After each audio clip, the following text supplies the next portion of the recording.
Asal-usul Ratu Balkis. Ada riwayat yang mengatakan bahwa Ratu Balkis adalah keturunan jin. Bentuk tubuhnya pun juga berbeda. Dikatakan Ratu Balkis memiliki petis kaki yang ditumbuhi dengan bulu-bulu lebat dan telapak kakinya seperti kuda, bentuk yang tidak pernah dimiliki oleh wanita-wanita pada umumnya. Terus apakah benar Ratu Balkis adalah keturunan jin? Mari kita kupas tuntas bersama. Assalamualaikum sahabat Toto Production, sehat sejahtera untuk kalian semua yang selalu setia, semoga kalian semua selalu dalam lindungan Allah Ta'ala dan semoga banyak rezeki dan urusan kalian selalu dilancarkan, amin. Video kali ini kita akan membahas tentang misteri asal-usul Ratu Balkis, sebagaimana yang diriwayatkan oleh beberapa riwayat. Konon katanya Ratu Balkis ini manusia seutuhnya atau melainkan manusia setengah jin. Ratu Balkis yang juga dikenal sebagai Ratu Saba adalah sosok yang penuh misteri dan kekuatan. Dia adalah penguasa kerajaan, sebab yang kaya raya dan sangat maju.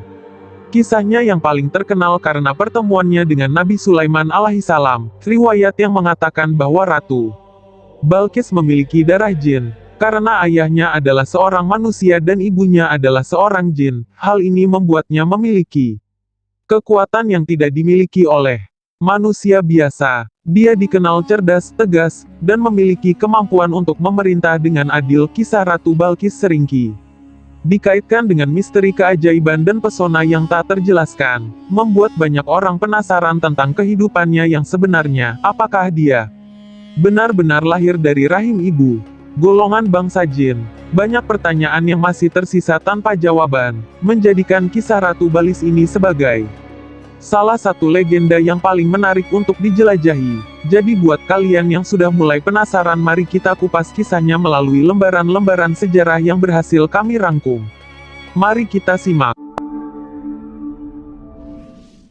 Pada zaman dahulu ada sebuah kerajaan yang sangat terkenal di masa Nabi Sulaiman alaihissalam bernama Kerajaan Saba. Kerajaan ini sangat terkenal karena dipimpin oleh seorang wanita atau ratu yang bernama Ratu Balkis. Sebelum masuk ke kisah Ratu Balkis, kita akan mengulik sedikit latar belakang tentang Kerajaan Saba, sebuah kerajaan yang kisahnya diabadikan di dalam Al-Quran dan juga dijadikan nama surat dalam Al-Quran.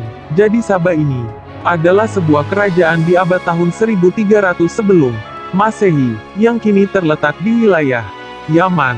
Kerajaan Saba juga dikenal karena kemasyhuran, kemakmuran, dan kesuburan tanahnya. Kerajaan Saba memiliki hasil alamnya yang melimpah, orang pun banyak berhijrah dan bermitra dengan mereka. Allah Subhanahu wa Ta'ala mengabarkan tentang kemakmuran kaum Saba. Di dalam Al-Quran, Allah Subhanahu wa Ta'ala berfirman, sesungguhnya bagi kaum Saba ada tanda kekuasaan Allah di tempat kediaman mereka, yaitu dua buah kebun, di sebelah kanan dan di sebelah kiri. Quran Surah Saba ayat 15, kedua kebun tersebut ada gunung di wilayah itu.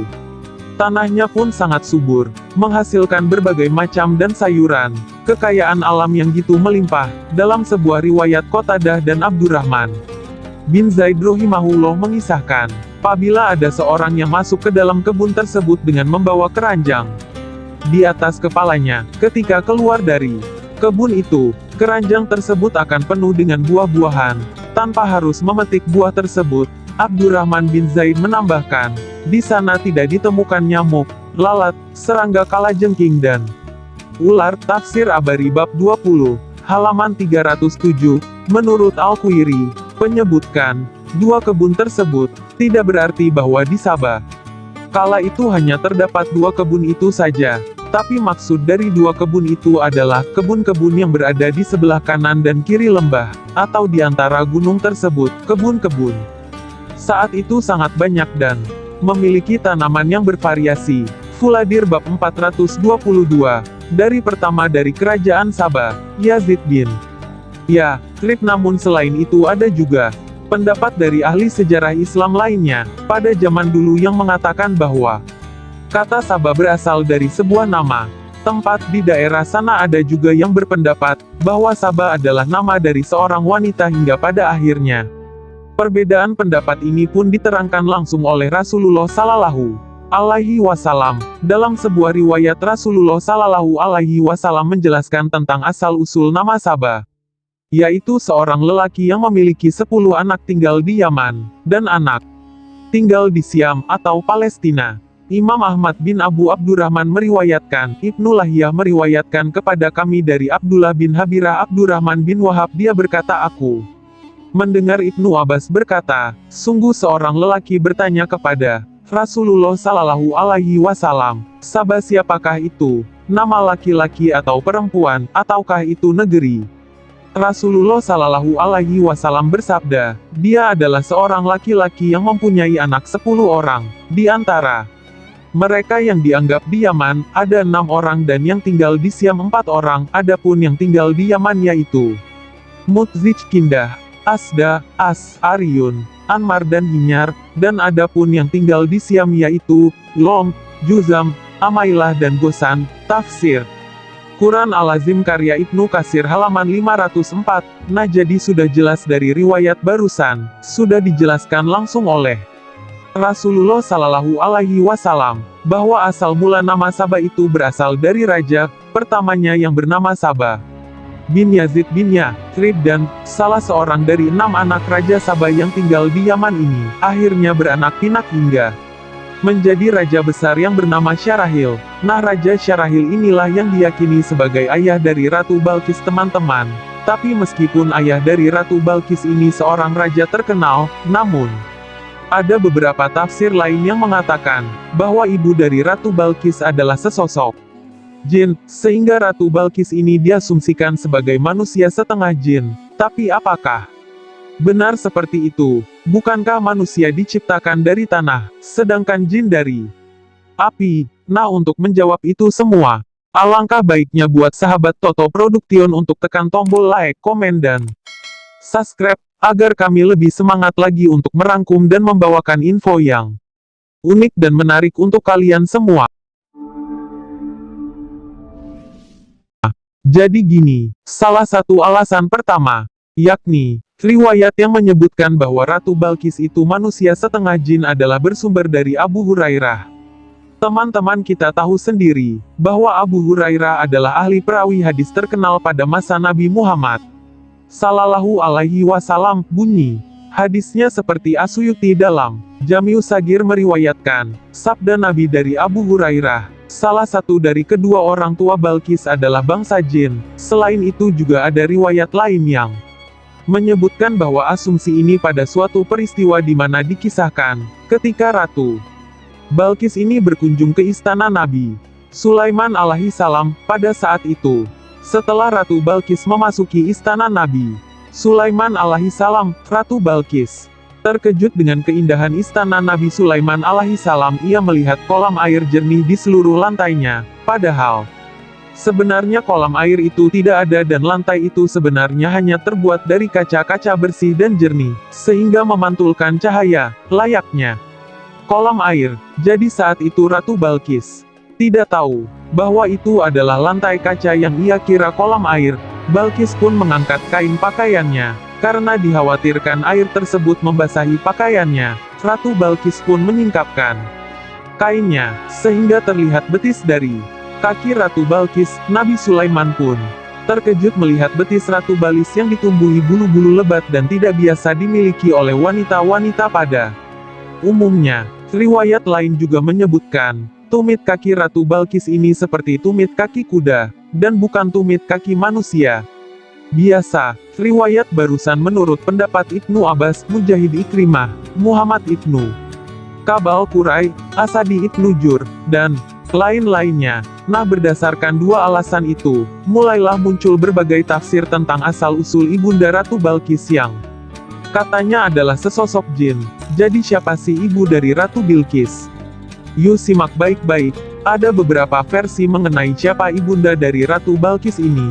Versi yang pertama, ada riwayat yang dikisahkan oleh Al-Munawi dalam kitab Faidul Al-Qadir. Dikisahkan ayah Balkis yakni Raja Syarahil adalah Raja Yaman yang memiliki kegemaran berburu.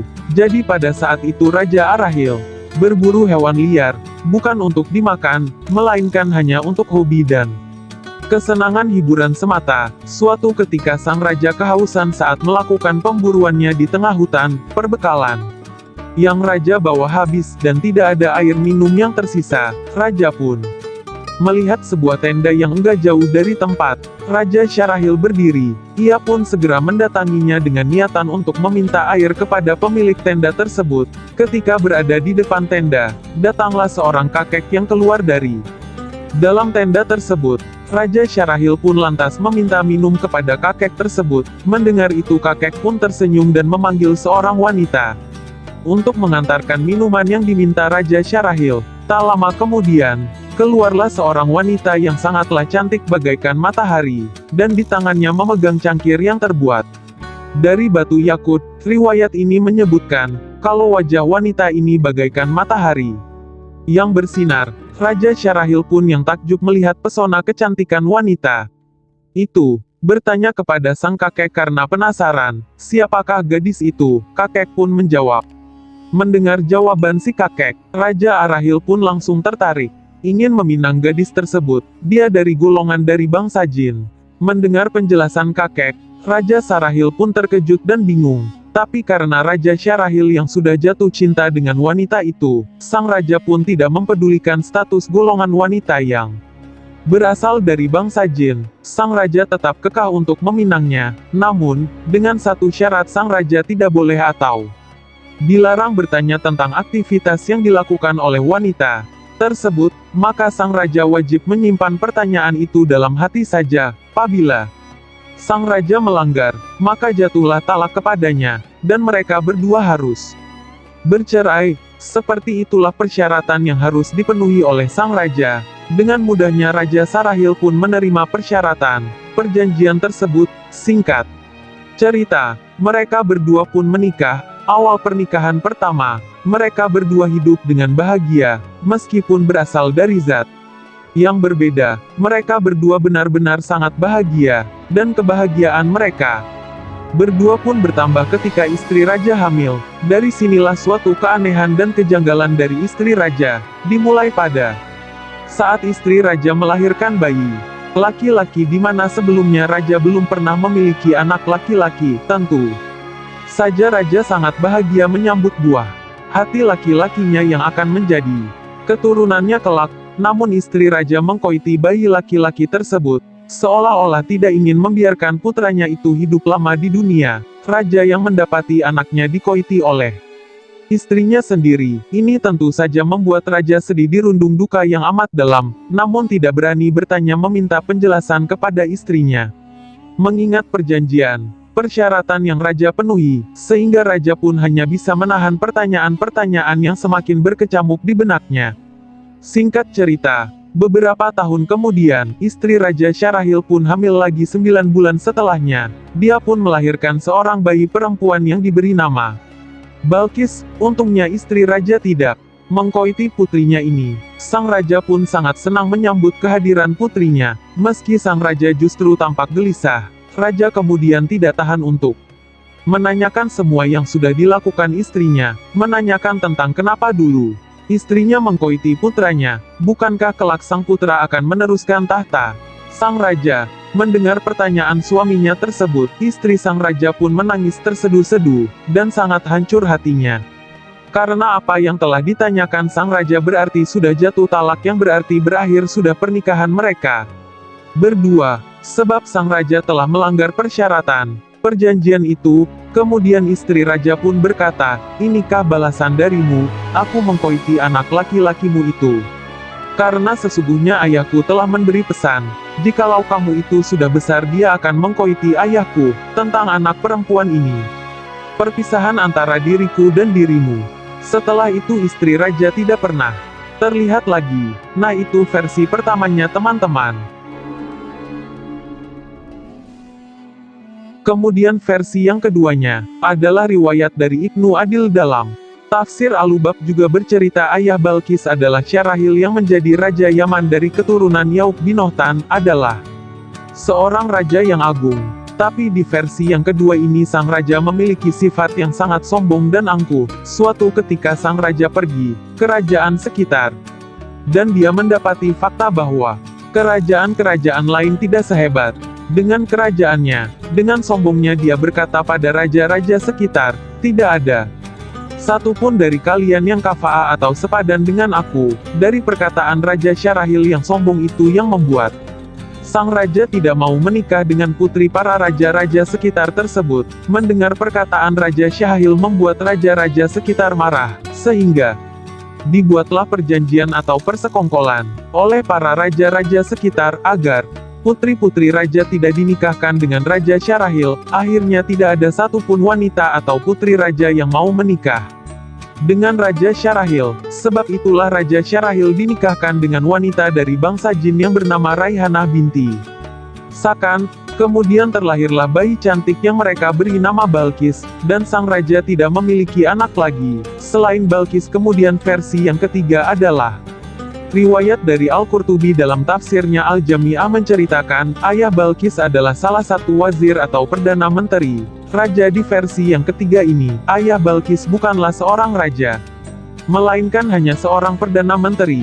Di sini raja memiliki kebiasaan buruk yang memaksa istri-istri rakyatnya untuk memenuhi hasrat nafsunya, sedangkan perdana menteri tersebut adalah laki-laki yang sangat pencemburu, sehingga dia memilih untuk tidak menikah. Suatu hari di tengah perjalanan, dia bertemu dengan seorang pria yang tidak dikenal, lalu ditanya, apakah engkau memiliki istri? Perdana menteri itu pun menjawab, aku tidak akan menikah selamanya, karena raja di negeri kami sudah memaksa istri rakyatnya untuk memenuhi hasrat nafsunya. Itu kemudian mereka, jika engkau menikahiku maharnya rajamu. Perdana menteri pun menjawab, tetap saja akan dipaksa.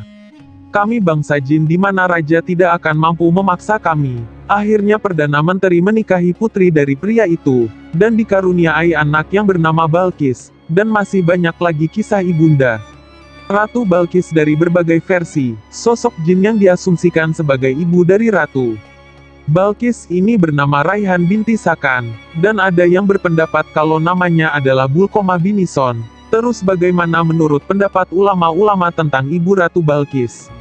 Yuk kita simak, baik-baik.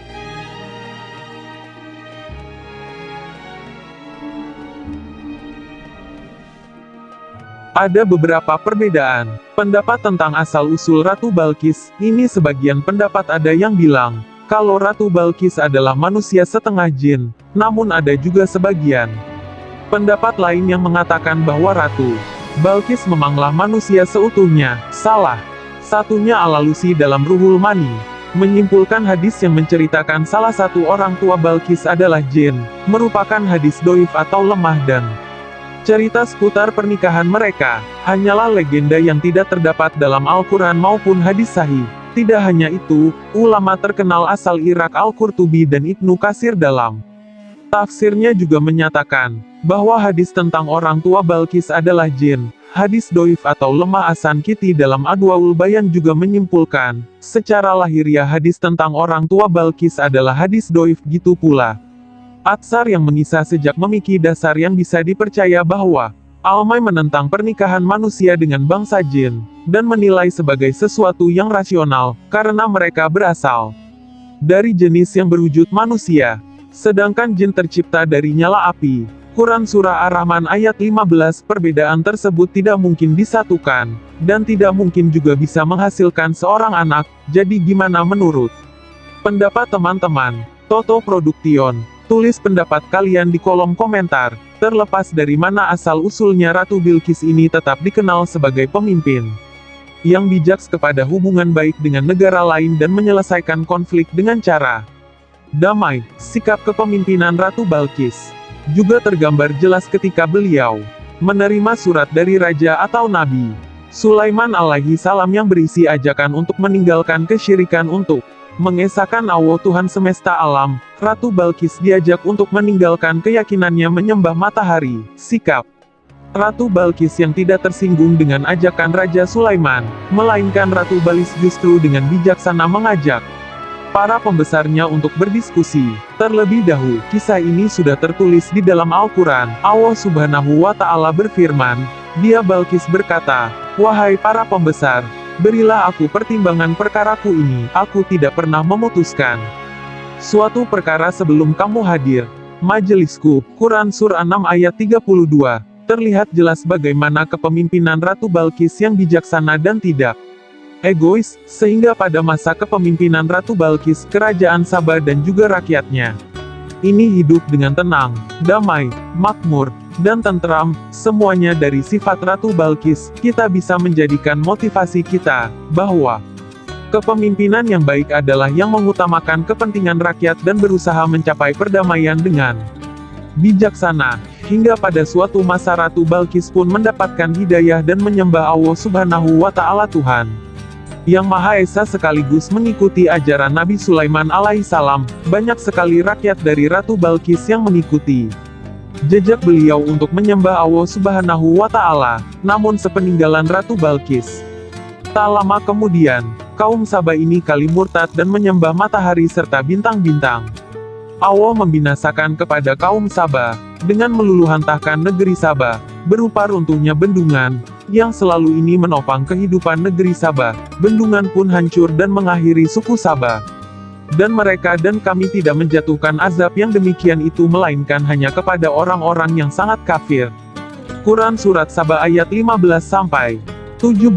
Selepas hancurnya bendungan itu membuat kaum Sabah yang masih hidup mengalami kesengsaraan, sebab tanahnya menjadi tandus, kebun-kebun yang mereka miliki menjadi rusak dan buah-buahnya menjadi pahit. Dengan keadaan seperti itu, kaum Sabah tidak bisa bertahan, sehingga hancurlah kerajaan mereka. Kehancuran ini diperkirakan terjadi pada tahun 550 Masehi. Mereka terpaksa harus mencari tempat tinggal yang baru. Mereka pun berhijrah ke berbagai tempat. 6 kabilah dari kaum Sabah berpencar di Yaman, dan 4 kabilah lainnya berpencar di Syam. Hanya Allah yang tahu. Demikianlah yang bisa saya sampaikan tentang misteri asal-usul Ratu Balkis. Wassalamualaikum warahmatullahi wabarakatuh.